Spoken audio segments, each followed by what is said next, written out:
Allez, la télé avec Mathieu Noël. Bonjour Mathieu. Bonjour Guillaume. Le temps de cerveau disponible. Qu'est-ce qu'on regarde ce soir? Saviez-vous mon cher Guillaume que ce soir sur France 2, Catherine Sellac fête les 15 ans de Thé ou Café avec un numéro exceptionnel diffusé à 22h50. Qu'est-ce que vous voulez que ça me foute? Ça m'indiffère totalement. Ouais, non, bon, vous avez raison, Thé ou Café, on s'en fout. De toute façon, vous êtes comme moi Guillaume, vous préférez la bière, les knackis au micro-ondes et les miettes de chips qui s'immiscent entre les coussins du canapé. C'est normal, vous êtes un homme.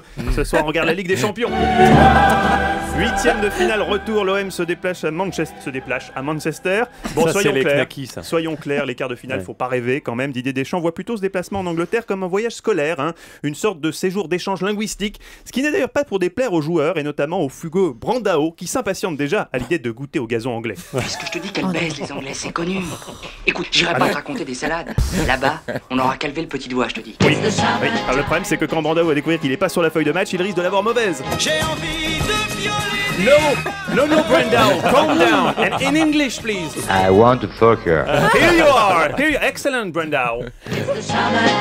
Voyage linguistique. Ouais. Bon, on va en parler dans un instant. D'abord, qu'est-ce qu'on zappe ce soir, hein? Ce soir, rien à voir avec Brandao, bien sûr. On zappe d'abord Prise Directe sur France 2. Quand la vie nous donne une seconde chance. Rencontre avec ces hommes et ces femmes qui ont changé de vie. Au programme, notamment, un portrait du chanteur Renaud qui évoque sa rencontre avec Romane Cerda, la femme grâce à laquelle il a remonté la pente après sa descente aux enfers des années 80. Il n'avait plus l'inspiration et grâce à elle.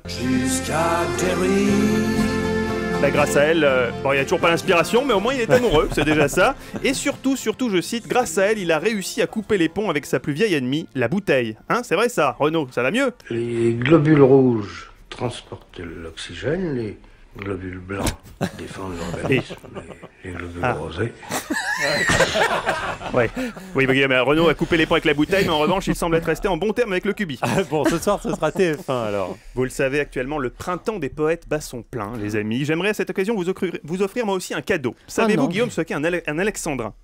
Un alexandrin, c'est en métrique française classique un vers composé formé de 2 hémistiches de 6 syllabes chacun, soit 12 au total, s'articulant à la césure. Or, voilà qu'à l'occasion du match de ce soir, l'inspiration me tombe dessus, tel Brandao sur la banquette arrière de... Bref, il me vient justement un alexandrin. Ah bah oui. Ce soir, on vous met le feu. 12 syllabes.